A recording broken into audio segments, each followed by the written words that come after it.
A bidiyo na baya mun yi discussing yadda za ka fahimci menene simple product, menene variable product, menene package product. Wanda ba za ka iya kallon wannan bidiyon ba, dole sai ka fahimci bidiyo na baya menene wa'annan product types nan. Kuma ba za ka iya amfani da software ɗinmu ba, dole sai ka fahimci wa'annan product types ɗin. Saboda kusan kowane product zai iya hawa simple product, zai iya hawa variable product, zai iya hawa package product. So kana buƙatan a matsayinka na ɗan kasuwa ka yi tunani, ka yi nazari, ka ga wani product ya kamata ka bar shi a simple, wani product ne ya kamata ka bar shi a variable, wanne kuma ya kamata ka sa shi a package product. Idan kana buƙatan taimako a koyaushe wajen offloading product ɗinka, wani product za ka sa shi a kaza, wanne za ka sa a kaza, za ka iya mana email ko kuma ka same mu a WhatsApp ɗinmu. Insha Allah za mu taimaka maka wajen kai offloading ɗin product ɗinka. So yanzu gani a cikin na yi login, kuma ga product product menu ɗina, ga kuma create new product. So zan taɓa create new product ɗin nan. So gani a page. So yanzu idan ina da branch fiye da guda ɗaya business ina, sai na zaɓi a wani branch ne nake so na saka wa'annan product ɗin. Idan ma a duka branches ɗin ne, zan iya saka su duka branches. Amma tun da yanzu ina so ne kawai na saka shi a wannan branch ina na Kano ɗin nan, to shikenan. Idan kuma bani da branch fiye da ɗaya ba, branch ina ɗaya ne kawai a business ina, to ba zan ma ga wannan select branch ɗin ba. Software ɗinmu is smart, ba za ma ta nuna maka shi ba don a ƙara maka sauƙi. So anan za ka zo ka zaɓi wani product ne. So ga product 1 za ka iya ƙara product, za kuma ka iya cire product, ga kuma inda za ka yi uploading ɗin product idan ka gama. Sannan kuma a yanda kake gani, quick and easy product setup. Ba mu buƙatan complex abubuwa. Software ɗinmu tana amfani da AI, so is smart enough ta gane abubuwa da yawa da kanta, ba tare da kai ka bata abubuwa da information da yawa ba. So product setup ɗinmu is very easy. Idan ka lura, yana da matuƙar sauƙi. Za ka iya uploading ɗin product fiye da guda ɗaya a lokaci guda ɗaya. So na farko wannan product 1 ɗin nan ka gani, za ka zo ka sa simple ne ko variable ko package. Misali ina so na sa simple product. So ina da simple product guda ɗaya, which is spaghetti. So anan iya abin da ake bukata kawai anan abu guda uku ne. Menene sunan product ɗin, nawa kake siyowa, nawa kake sayowa. Shi kenan abin da ake bukata kawai. Iya wa'annan abubuwan kawai ake bukata. So misali bari na zo. So misali anan gashi nan golden penny spaghetti. Spaghetti ne anan product ɗina na farko. So anan ina sayan sa naira 800, ina sayar da shi naira misali 950. Wannan shine abin da nake sayarwa. So anan idan zan iya offloading. So sai kuma abu na biyu, ina da product guda na biyu. So kaga anan zan iya gani gashi nan product. So anan zan zaɓa variable ne ko package ne. Misali, so wannan variable product ne. So variable product ɗina gashi. So anan variable product ɗina gashi nan, me nake bukata? Kawai zan faɗi menene sunansa, nawa ne kuɗin saya, nawa ne kuɗin sayarwa, sai kuma variant ɗinsa. Shi kenan, shi ma abin da kawai ake bukata na faɗa. So anan gashi nan zan zo na faɗi product name ɗina, Eba table water ne gashi. Sannan sai variation ɗinsa. To menene variation ɗin nashi? Color ne ko size ne ko weight ne ko volume ne ko texture ne, gashi nan dai duka.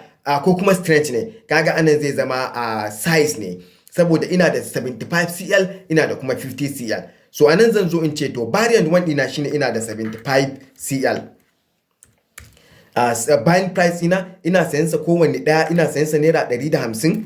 Sannan kowanne ɗaya ina sai da shi 200, mai 75 cl. Sai kuma ina da mai 50 cl. Sai na ƙara add new variant ɗin nan. Gashi nan variant 2 ɗina, variant 2. Sai na zo in ce shi kuma 50 cl shine variant value ɗinsa, 50 cl. Wancan kuma variant value ɗinsa 75 cl. To sai nawa nake sayan shi kuma, tunda shi wannan ƙaramin kwalba ne, kaga ina sayan shi wannan 100, sannan ina sai da shi naira 150. Wannan shi ne. To sai kuma na zo na ce to add another product. Tunda yanzu kaga ina adding product guda biyu. Add another product. To yanzu wannan shi kuma product na wannan menene shi? To shi kuma package product ne. It's a package product. To menene sunan package product ɗin? So shi wannan ka gani, shi ma me nake bukata wajen saka shi? Ina bukata kawai menene sunan product ɗin, sai nawa nake saya, nawa nake sayarwa, sai kuma packages ɗin. So packages ɗin nan shine nake so mu lura.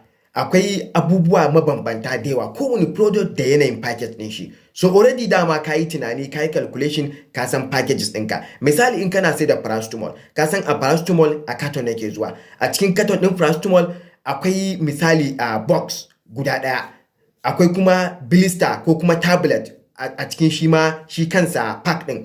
To kaga zaka je ka irga, za kuma kai calculation da biro da takarda ka gane cewa okay, ina sayan carton ɗin nan misali 100, to kuma kowane carton akwai pack guda 30 ko guda 40 a ciki, so kenan nawa nake sayan kowane pack. Sannan kuma kowane tablet shi ma nawa nake sa kenan, sai kai projection by sai kai pro rata din sa kenan, sai ka gane cewa to in ma baka sani ba kenan, in kuma dama ka sani tunda business ɗinka ne, to kaga nan da nan kawai zaka saka shi. In ma baka sani ba sai ka tsaya kai calculation kaga tunda ina sayan carton nawa nake sayarwa, to kowane abin da ke ciki kuma to nawa nake sayarwa. Idan na lissafi sai kai lissafi. Misali to yanzu sunan product din nan da nake sayowa shine ina so na sa indomie ne, indomie noodles ne. So indomie noodles ka san a carton nake zuwa, zan ce a carton nake zuwa. So buying price ɗinsa shine nawa? Shine 4,800. Sannan kuma ina sai da shi 5,600. Sannan wannan sannan amma wani sa'in customer kan iya zuwa ya sayi carton a wajena, wani sa'in kuma customer yakan iya zuwa ya sayi guda ɗaɗɗaya a wajena. To kaga guda ɗaɗɗaya shine pack kenan. So variant 2 ɗina shine zan ce piece ko kuma pieces. So pieces nawa ne a cikin indomie carton? Pieces 40 ne. Kowane ɗaya nawa nake sayarwa? Kowane ɗaya ina sai da shi nawa? Ina sai da shi sayansa kenan. Kaga kenan anan in kai calculation za ka gane cewa idan na sayar da pieces ɗin indomie na dinga sayarwa pieces zai ɗauki lokaci amma zan fi cin riba. In kuma na sayar da shi in carton, yanzu na sayar da yawa, na samu riba amma riban bata kai idan na sayar da guda ɗaɗɗaya ba. So wannan kaga shine product ɗina. Ga simple product ɗina golden packet, ga yanda nake so, ga yanda nake sayarwa. Ga variable product ɗina eba water, size ɗin akwai 75 cl, akwai kuma 50 cl. Ina sayan 50 cl naira 150, ina sayan 75 cl ina sayan shi 150, 50 cl ina sayan sa naira 100. Ga kuma yadda nake sayar da kowanne duka. Sannan ga package product ɗina shine indomie noodles. A carton ɗaya nakan siyo carton, nakan kuma sai da shi a pieces. So kowane pieces ina sayan sa, kowane carton ina sayan shi 4,800, kowane pieces kuma nakan sai da shi da ina sayan sa naira 120, in sai da shi 140. To bayan na gama sa product ɗina guda uku nan, sai na zo kuma na ce upload product. So yanzu anan wato 3 product have been created successful. So yanzu ina so na ƙara wasu ko kuma ina so na koma product ɗina. To yanzu shikenan ma ya ɗauke, kawai sai na ce create product ɗina. So anan idan na zo ni zan ga duka product ɗin da na saka nan ga suna.